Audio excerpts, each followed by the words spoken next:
So here's my favorite graph. Lest you think I designed this, one of our graduates from last year designed this PowerPoint. I have absolutely no skill in this, so I think this thing's really cool.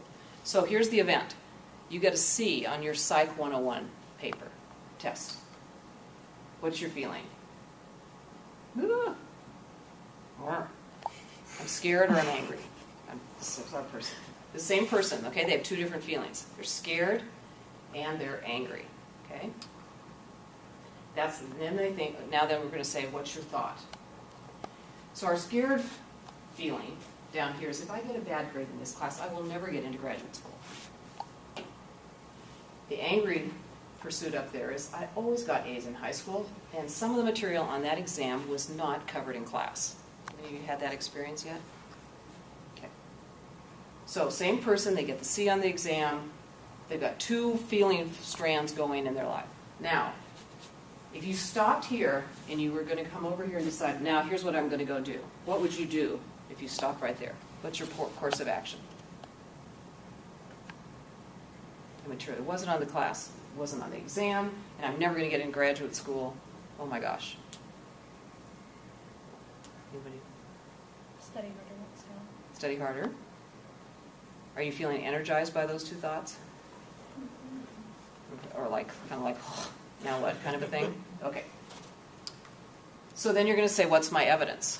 Okay, what's my evidence that I'm never going to get into graduate school if I get a bad grade in that class?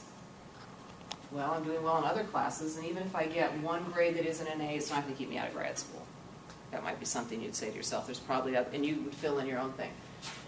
And then your angry feeling part up there, you're going to say the material I did poorly on was in the reading, and in fact the syllabus indicated that tests were going to cover stuff that we didn't cover in class. You know, that kind of one. You go back and go, ah, there it was.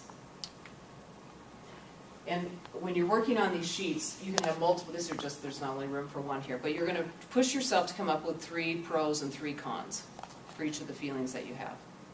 So again, you try to really dig in and understand what it is you're saying to yourself, because sometimes there's layers of what you're saying. And you can say to yourself, well, if I, get over here to this next thought once you've done your evidence. So the evidence is, well, if so there's still time that I can bring my grade up. In reality, there's still time left in the semester, there's still the final, there's still the whatever to help it. Up here, I know that I need to do all the reading and just not depend on just what was covered in class. So it's kind of the approach that you talked about. Sort of get yourself a new thought when you're saying, okay, now I know it's the syllabus and the material. Okay, now I know what I'm doing, I know I'm a student, I can go on. So then you say, well, now what's my new feeling? Do I still feel as scared once I've done these 2? Would you still feel as scared? That makes sense? Would you still feel as bad, scared? No, yes, maybe. What may happen for you is that you're going to feel better because I'm good at studying. You know that about yourself, right? And I can learn the material now that I know what's included.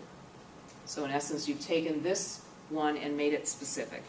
It's just this one time. I know what to do now. It's not global, right? And it's not permanent because I can do something about it. And up there, the first exam was only 20%. The final's not cumulative. Again, I've still got some options for me. And you're going to feel happier than you felt mad over there, probably. Then you come up with your action plan. So what am I going to do? I'm going to study all of the material and get all the participation points in class. Try to make up for that C over there. And I'm going to study with others and make sure I do the final. Does that make some sense kind of what you do? And to stop yourself and say, geez, if I just stopped here with these thoughts, what would I choose to do? Versus going through this process, and is my action plan better on the end of it or not? Any questions on that? Okay. So that is, let's see, let's do this here. Okay, so a little bit back. This is how your mind works. First you have the feeling. All the time you're going to recognize that you've got a feeling. Then you're going to go, oh, what would cause that? Then you're going to know the event. And then you're going to think about, then your thought process will come. That's sort of how we process things, but it's not how that really works. The thought doesn't come after the feeling. It goes this way. The event happens, then there's a thought, then you get the feeling.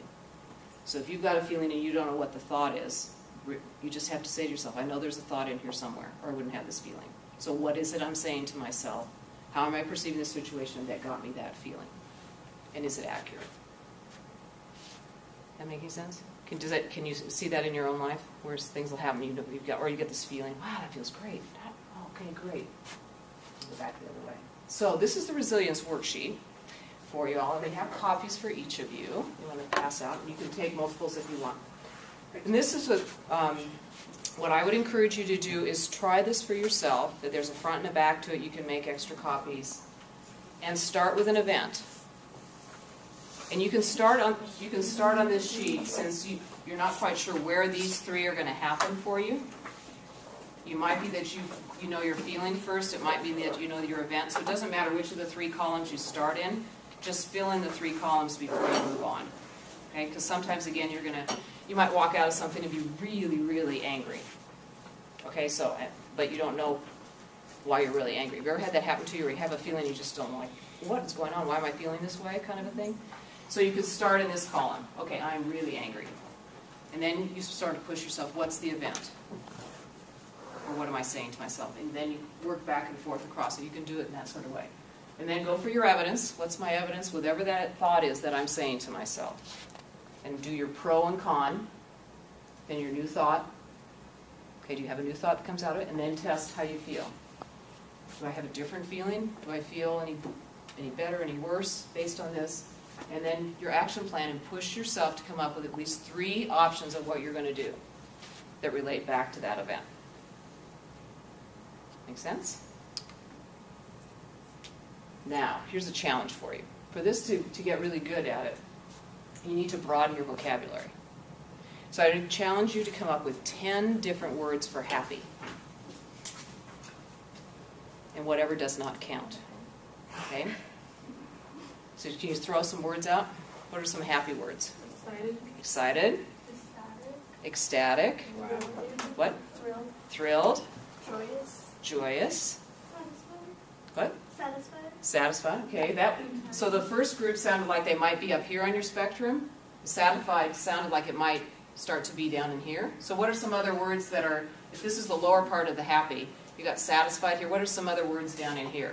Content. Content. Glad. Can I get the idea? You need to have a range of feelings. You can't have everything happy, sad, and mad, or you're going to get, this thing's not going to work for you. So you need to broaden your vocabulary and get some gradation in your feeling so you can tell some differences, okay? So there's happy. Now let's try it for angry. So let's go this way. This is angry. What's up here? Annoyed. Frustrated. Frustrated? Is that down here? Which way? Where are you going to put annoyed? If this is angry, which way is annoyed? Up? No. Down? I was thinking like, if happy's up here and angry's down here. Oh no, this is all, now you got to do 10 angry words. Irritated. Irritated. Pissed off. Upset, this is another word. Upset does not count. You cannot use that word because upset has multiple meanings. So it will disguise and mask what your feeling is. So don't let yourself use that. Because upset can mean sad. Upset can mean, angry. Could mean maybe some other types of things. So you got to, again, push yourself. Say, okay, got that idea? Same thing for this one. Okay, sad. You need 10 sad words. If sad's in the middle, what's worse than sad? Devastated. Devastated. Humiliated. Humiliated. Traumatized. Traumatized, okay. And now down the other way, what's less than sad? Disappointed. Disappointed. Discouraged. Miffed. I don't know what your words are. But you kind of get the idea of what I'm saying. And you need to do it for yourself, because you'll need to know what, not everybody's list of these are going to look the same. But what are those words and what do they mean to you? So you get your vocabulary. Okay, the red flags. If you hear yourself